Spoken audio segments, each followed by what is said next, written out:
Vaqt atqan o'q. Vaqtin ketdi, baxtin ketdi. Vaqt oltindan qimmat. Mushunga o'xshash hikmatli so'z va maqol tamsillarni ko'p anglaymiz. Ammo rostilla vaqtning shunchalik qimmatli narsa ekanligi, uningdan qanday foydalanish va nimalarga ishlatish haqida samimiylik bilan o'ylanib boqdikmi? Qani kelinglar, biz bugungi qisqa suhbatimizda vaqtning qimmati, vaqtni qanday boshqarish va qanday qilib cheklik vaqtimizga barakat qo'shish haqida paranglashaylik.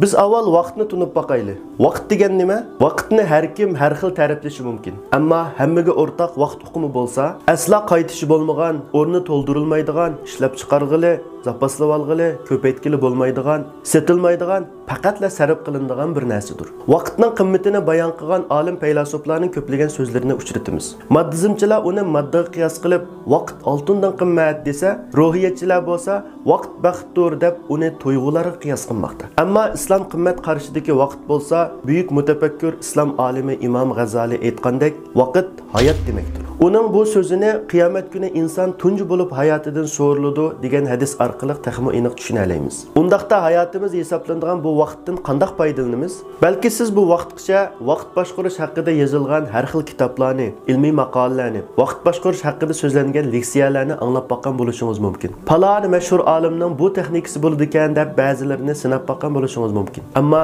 shuni aniq bilishimiz kerakki, vaqtimizni eng yaxshi boshqara oladigan yana o'zimiz. Shunga vaqtingizni boshqarishda hammadan bekrak o'zingizga va irodangizga tayinishingiz kerak. Albatta, yaxshi tavsiyalar asosida. Tuvanda sizlarga vaqt boshqarish haqidagi ommabop texnikalardan bir qanchani sunamiz.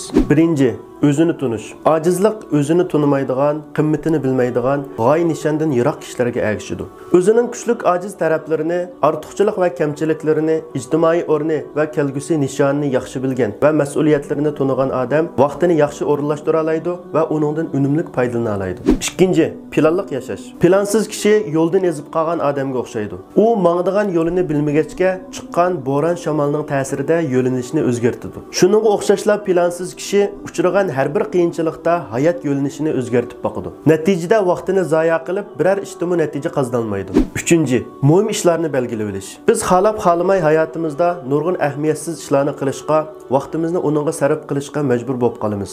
Natijada bu ahamiyatsiz ishlar sababli muhim ishlarimiz tashlanib qoladi yoki fursat qo'ldan ketib qoladi. Bulardan saqlanish uchun eng muhim ishlarimizni belgilab olishimiz va rad tartib bo'yicha qilishimiz kerak. Shundoq bo'lganda vaqtimizdan eng unumli foydalangan bo'lamiz. Endi kelayli, qanday qilganda vaqtimizga barakat qo'sha olamiz? Qanday qilganda hamma odamga o'xshash berilgan 24 soat vaqt ichida boshqalardan ko'p natija qozona olamiz? Yuqorqi usullar bilan hayotimizni ma'nilik o'tkaza olamiz? Bu savollarning javobi haqida keyingi sonimizda to'xtalamiz. Xayr xo'sh, omon bo'lgaysizlar.